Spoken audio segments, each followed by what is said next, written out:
बार्टी, सारथी आणि महाज्योतीच्या ज्या फेलोशिपच्या ज्या काही एक्झाम आज झाल्या, त्याला जो पेपर दिला गेला तो 2019चाच पेपर रिपीट आज 2023ला दिला गेला आणि त्याच्यामुळे कुठेतरी गोंधळाचं वातावरण निर्माण झालं होतं. काय सांगाल नेमकं हा गोंधळ कशामुळे निर्माण झालाय?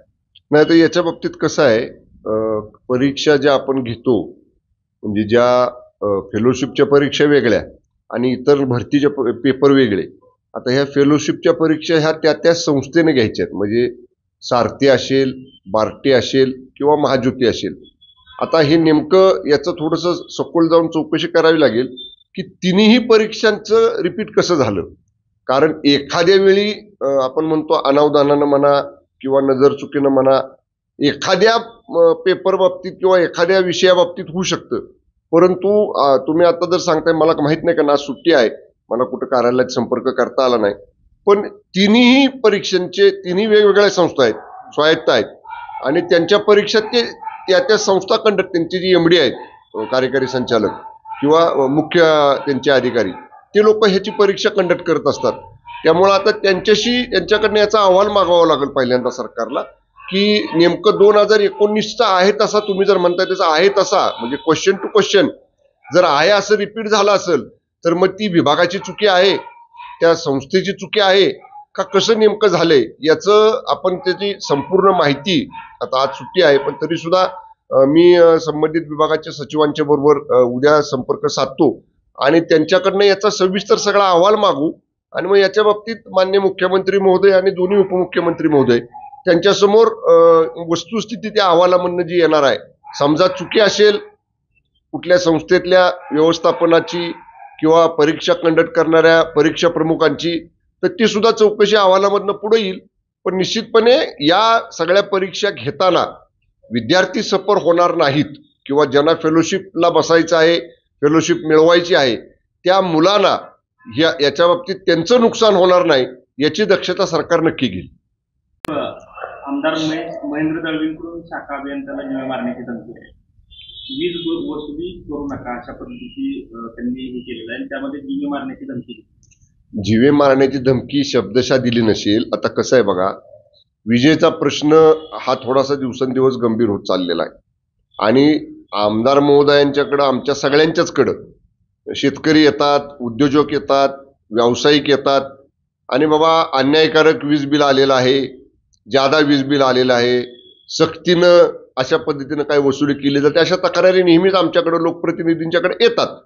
त्या अनुषंगानं कदाचित आमदार महेंद्र दळवी साहेब अधिकाऱ्याला बोलले असतील, फोन केला असेल, बाबा असं सक्ती करू नका, त्याचे काही इन्स्टॉलमेंट करून द्या. पण शब्दाचा अर्थ त्याला जीवे मारणं वगैरे असं कुठलाही लोकप्रतिनिधी कधी करणार नाही. पण लोकांनी जेव्हा आमदारांच्याकडे काही गाऱ्हाणं मांडतात, तक्रार मांडतात, तेव्हा कदाचित बोलण्याच्या ओघामध्ये किंवा ज्या तीव्रतेनं समोरचा माणूस आपल्याकडे मांडतो तक्रार, माझ्यावर अन्याय झालाय म्हणून, ते ऐकून घेतल्यानंतर त्याची तीव्रता जाणवल्यानंतर बोलण्याच्या ओघात एखादा शब्द निघून जातो. पण तसा त्यांचा उद्देश नाही की एखाद्या अधिकाऱ्याला जीवे मारणं वगैरे, तसा बिलकुल त्यांचा उद्देश नाही. त्यांचा उद्देश त्यांच्याकडे तक्रार घेऊन आलेल्या माणसाची तक्रार निवारण करावी हाच असेल. त्यामुळं मी एवढंच सांगेन, मी आमदार महेंद्र दळवी साहेबांना जवळनं ओळखतो, आमची विधिमंडळामधली ते सहकारी आहेत, अतिशय मित स्वभावाचे ते आहेत, अतिशय मितभाषी आहेत, सौम्य स्वभावाचे आहेत. त्यामुळं मुद्दाम जाणीवपूर्वक त्यांच्याकडनं असं वक्तव्य होणार नाही. बोलण्याच्या ओघात समोरच्या माणसाची तक्रारीची तीव्रता त्यांनी जाणून घेतल्यानंतर कदाचित त्यांच्याकडनं एखादा शब्द गेला असेल, पण शब्दशः जीवे मारणे असा काही त्याचा अर्थ नाही. त्यामुळं असा विनाकारण गैरसमज कोणी करून घेऊ नये. सुनील केदार यांची आमदारकी रद्द करण्यात आली आहे. नागपूर पोलिसांनी विधिमंडळाला सुनील केदार यांच्या शिक्षेची माहिती दिली असून कोर्टाचे आदेश पाठवले. नाही तर बघा, शेवटी विधिमंडळामध्ये बऱ्याच वेळा अधिवेशन कालावधी चालू असताना किंवा अधिवेशन कालावधी चालू नसताना सुद्धा विद्यमान विधानमंडळ सदस्यांना जेव्हा अटक होते तेव्हा त्याची प्रथम इन्फॉर्मेशन पहिली माहिती ही जे विधानमंडळाचे कस्टोडियन आहेत, म्हणजे सन्माननीय आमदार विधानसभा सदस्य असतील तर माननीय विधानसभा अध्यक्ष महोदयांना, आणि सन्माननीय आमदार महोदय विधान परिषदेचे सदस्य असतील तर माननीय विधान परिषद सभापती महोदयांना, त्यांना हे स्थानिक जिल्हा पोलीस अधीक्षकांच्याकडनं किंवा संबंधित पोलीस आयुक्तांच्याकडनं कळवलं जातं. त्यामुळे तशा पद्धतीनं जर निकालाची प्रत ही मान्य विधानसभा अध्यक्ष महोदयांकडे आली असेल तर विधानसभेच्या नियमांमध्ये जी तरतूद आहे त्या तरतुदीनुसारच कारवाई झाली असेल. विनाकारण आमदार कुठल्या पक्षाचे आहेत आणि का त्यांच्यावर कारवाई झाला असा त्याला राजकीय रंग देण्याची आवश्यकता नाही. जे नियम आहेत विधिमंडळाचे आणि जी काही कोर्टाचे आदेश प्राप्त झालेले आहेत त्याचीच फक्त या ठिकाणी त्यानुसारच पुढची कार्यवाही विधानमंडळ सचिवालयाकडनं झालेली आहे. साहेब, मनोज जरांगेने जी उपोषणाची वेळ दिलेली आहे जानेवारी महिन्यात, त्यानंतर 21ला मॅरेथॉन आहे, 22ला राम मंदिर सोहळ्याचं नियोजन आहे, या अडचणीची वेळ ठरत नाही. नाही बघा, आता खरं पाहिलं तर मी प्रवासामध्ये असताना जेव्हा मनोज जरांगे पाटील साहेबांनी ही 20 जानेवारीची घोषणा केली तेव्हा मला माध्यमांनी विचारलं. तेव्हाच मी त्यांना सांगितलं होतं की आता मराठा आरक्षणाचा हा विषय 80% जास्त प्रमाणात सुटलेला आहे. म्हणजे ज्या गोष्टी ह्याच्या पाठीमागं कधीच घडल्या नाहीत त्या शिंदे साहेबांचं सरकार आल्यानंतर गतीनं झाल्या आणि हे माननीय जरांगे पाटील साहेब स्वतः या ठिकाणी मान्य करतात की शिंदे सरकारनं प्रामाणिकपणे काम केलेलं आहे. आता बघा, मराठा आरक्षणाच्या बाबतीत आता कुणबी दाखले पहिल्यांदा जे मराठा आरक्षणासाठी जरांगे पाटील साहेबांनी उपोषण केलं त्याच्यामध्ये त्यांनी काय मागणी केली की मराठवाड्यामध्ये निजामकालीन आमची कुणबी नोंदी आहेत आणि त्याप्रमाणे मराठवाड्यातल्या 8 जिल्ह्यातल्या लोकांना ज्यांच्याकडे कुणबी नोंदी असतील त्यांना कुणबी प्रमाणपत्र द्या. त्यावेळी तात्काळ आपण निर्णय घेतला.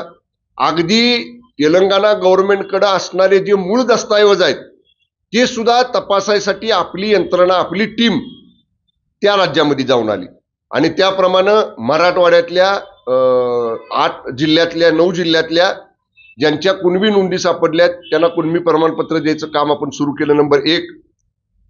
नंतर माननीय जरांगे पाटील साहेबांनी सांगितलं की अख्ख्या महाराष्ट्रामध्ये करा.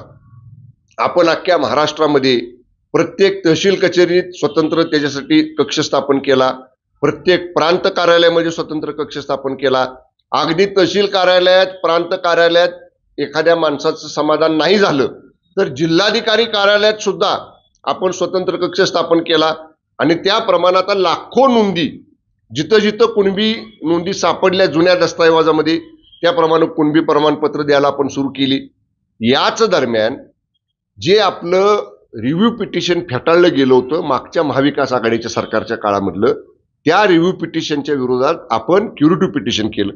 मी एवढं का सांगतोय तपशीलवार, तर मराठा आरक्षण उपसमितीचा मंत्रिमंडळाची जी समिती आहे त्याचा मी एक सदस्य आहे. आम्ही त्याच्यावर खूप अभ्यास केला, खूप लिगल टीम बरोबर बैठका घेतल्या, ॲडव्होकेट जनरल बरोबर बैठका घेतल्या, निवृत्त हायकोर्ट जस्टिस साहेबांच्या बरोबर आम्ही चर्चा केल्या आणि ज्या गोष्टी रिव्ह्यू पिटिशन मध्ये आल्या नव्हत्या त्या गोष्टी आपण क्युरेटिव्ह पिटिशन मध्ये म्हणजे प्रखरपणानं मांडल्या, हायलाइट केल्या. आणि क्युरेटिव्ह पिटिशन अनेक कायदेतज्ञ सांगत होते की क्युरेटिव्ह पिटिशन मध्ये ते ऍडमिट व्हायची किंवा ती सुनावणीला सुद्धा याची शक्यता कमी असते. काल निर्णय आला माननीय सुप्रीम कोर्टाचा की त्याच्यासाठी 24 जानेवारीची तारीख माननीय सुप्रीम कोर्टने दिलेली आहे. याचा अर्थ जे क्युरेटिव्ह पिटिशन आपण दाखल केलेलं आहे त्याच्यामधले जे कंटेंट्स आहेत, त्याच्यामध्ये ज्या गोष्टी आपण हायलाइट केलेल्या आहेत, ज्या गोष्टी आपण नमूद केलेल्या आहेत, त्या गोष्टी वाचल्यानंतर माननीय सुप्रीम कोर्टने 24 तारीख त्याच्यावरती सुनावणी घ्यायसाठी दिलेली आहे. ही एक खूप मोठी बाब आपल्या दृष्टीनं आहे की आपण क्युरेटिव्ह पिटिशन हे चांगलं तयार केलेलं आहे. तो एक विंडो ओपन झालाय. माननीय शिंदे साहेब म्हणतात तसं की ती बाजू माननीय सुप्रीम कोर्टासमोर आल्यानंतर आपल्याला आता परत आपण क्युरेटिव्ह पिटिशनसाठी मोठी टीम आपण लावणार आहे, सिनियर काउन्सिल लोकांची, यातल्या अनुभवी सिनियर वकील लोकांची. परत एकदा क्युरेटिव्ह पिटिशन ड्राफ्ट करताना जसं रिटायर्ड हायकोर्ट जज, रिटायर्ड सुप्रीम कोर्ट जज साहेबांचा आपण सल्ला घेतला, मार्गदर्शन घेतलं, तसं त्यांचा सल्ला, त्यांचं मार्गदर्शन ह्या आर्ग्युमेंटच्या वेळी सुद्धा आपण घेणार आहे. कुठलीही बाजू मराठा आरक्षण टिकणारं मिळालं पाहिजे हे करण्यासाठी कुठलीही बाजू आम्ही सोडलेली नाही. त्यामुळे आता माझी विनंती सरकारचा मंत्री म्हणून माननीय जरांगे पाटील साहेबांना राहील की त्यांनी आता संयमाने घेतलं पाहिजे. त्याने आता मोठ्या संख्येनं माणसं मुंबईत येतील आणि मग मुंबईमध्ये असं होईल असा विचार करण्यापेक्षा जे जे प्रयत्न सरकारनं केले त्याला सकारात्मक दृष्टीनं प्रतिसाद मिळतोय. अगदी न्यायालयानं सुद्धा ती बाब सुनावणीसाठी समोर घेतलेली आहे. याच्याकडं सामंजस्यानं पाहिलं पाहिजे, संयमानं पाहिलं पाहिजे.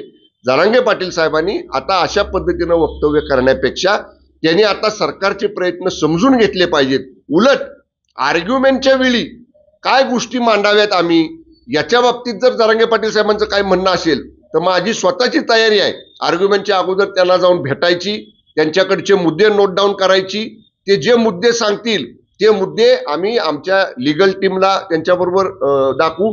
अगदी मान्य जरांगे पाटील साहेब जर म्हटले की तुमच्या लिगल टीम बरोबर मी चर्चा करायला तयार आहे, तर आम्ही जरांगे पाटील साहेब आले बरोबर तर आम्ही त्यांना घेऊन दिल्लीला जाऊ लिगल टीम बरोबर चर्चा करायला. जर जरांगे पाटील साहेब म्हटले मी ऑनलाईन व्हीसी वरती जॉईन करतो, ऑनलाईन व्हीसी वरती आम्ही त्यांना जॉईन करू. मग एवढ्या बाजूनं सरकार सकारात्मक आहे.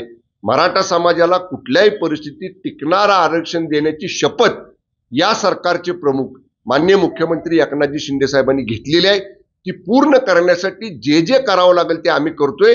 त्याला जरांगे पाटील साहेबांनी सुद्धा प्रतिसाद दिला पाहिजे आणि संयमानं ही परिस्थिती हाताळली पाहिजे अशी त्यांना माझी विनंती आहे.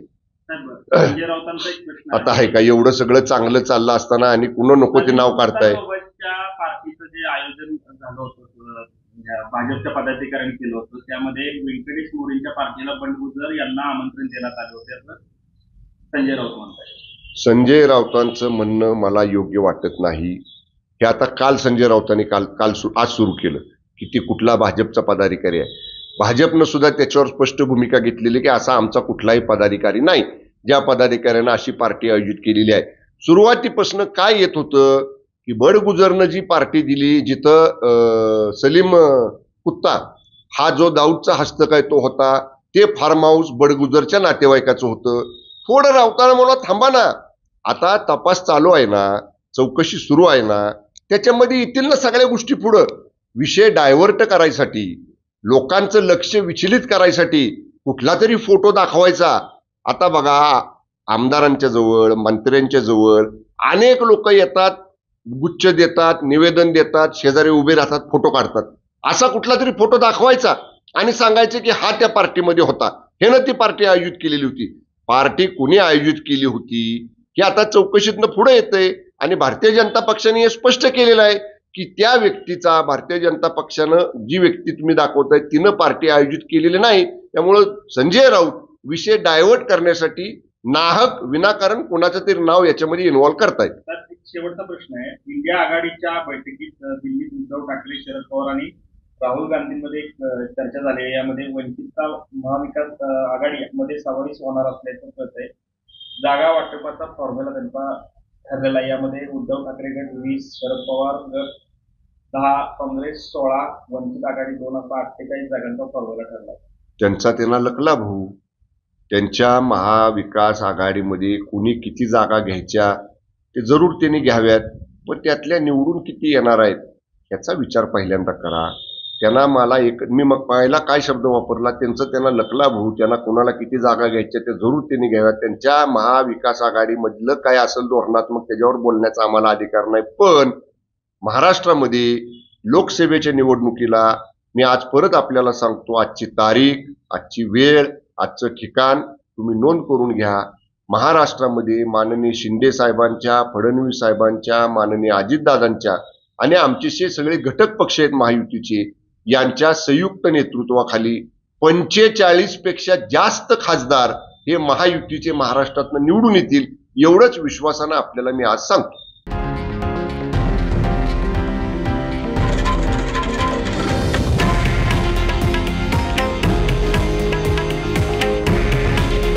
हे आहे देशातील नंबर 1 न्यूज नेटवर्क आणि आपण पाहत आहात TV9 मराठी. काळजी तुमची, हित महाराष्ट्राचं.